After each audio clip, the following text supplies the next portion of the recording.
Welcome to C.Tube, where ancient Chinese strategy meets modern life. Through timeless tales of power, wisdom, and intrigue, we decode the art of decision-making, self-awareness, and navigating the complexities of career and life.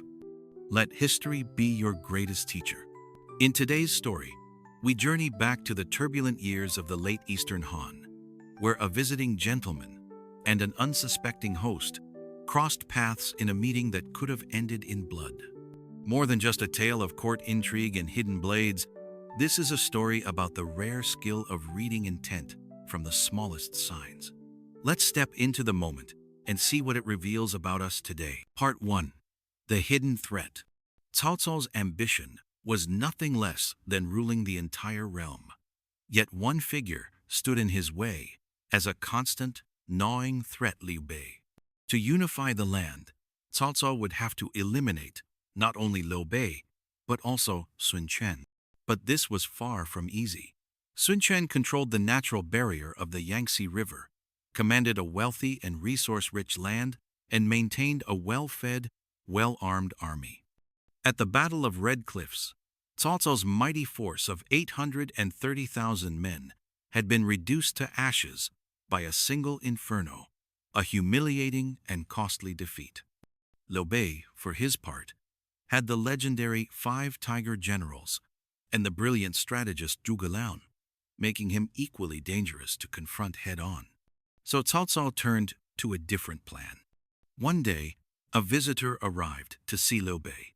Always eager to meet men of talent, Liu Bei put aside what he was doing and welcomed the guest in. The man's appearance was dignified, his manner polished. At first glance, he won Liu Bei's trust.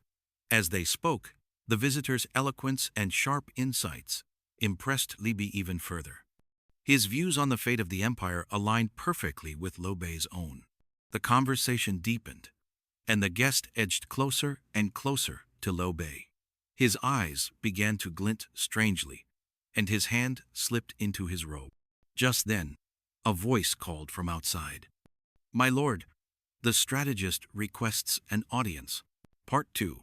The Strategist's Eye. "Oh, perfect timing, let him in at once," Liu Bei replied. The guest straightened as Zhuge Liang swept into the room in his flowing Taoist robes. Zhuge Liang's gaze landed on the visitor. He studied him for a brief moment, then said to Liu Bei, "So, I see you already have company." The man rose hurriedly. "I need to visit the latrine. We'll continue our talk when I return." Without waiting for a reply, he turned to leave. "My lord?" Zhuge Liang asked quietly. "Who is this man?" "A remarkable gentleman," Liu Bei said with genuine enthusiasm. "A man of vision, someone who could serve as your right hand."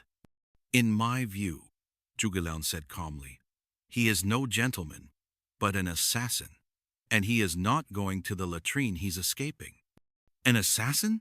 Liu Bei was stunned. "How can you tell?" "When I entered," Zhuge Liang explained, his eyes darted about, avoiding mine.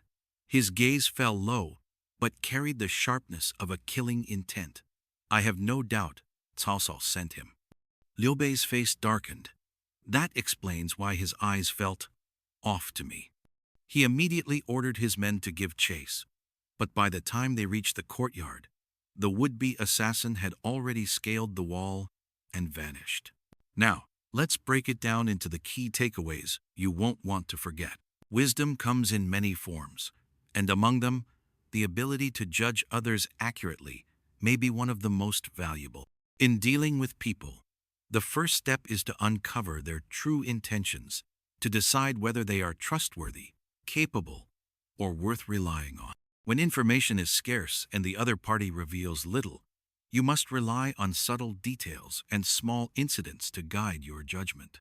Those with hidden agendas often go to great lengths to disguise their motives, sometimes even crafting convincing illusions to keep others from suspecting anything. Yet in the tiniest gestures and unguarded moments, the truth can slip through unnoticed. This is what detective stories call clues in plain sight. The faint traces that, once recognized, point directly to the truth.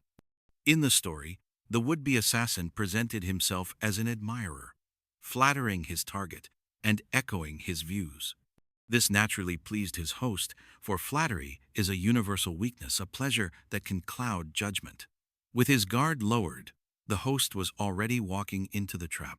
The turning point came when someone entered who could see beyond appearances. A glance at the man's shifting eyes, the unease in his expression, and his attempt to avoid confrontation was enough to suspect foul play. From these small signs, a larger conclusion emerged. The man was there to kill. This sharp perception offers a lasting lesson. True intelligence is the ability to draw great conclusions from small clues. It is not merely about knowing facts, but about seeing what is not said and reading what lies beneath the surface. Thanks for watching. If you enjoyed this journey into history and insight, don't forget to subscribe for more stories that reveal the wisdom behind the ages.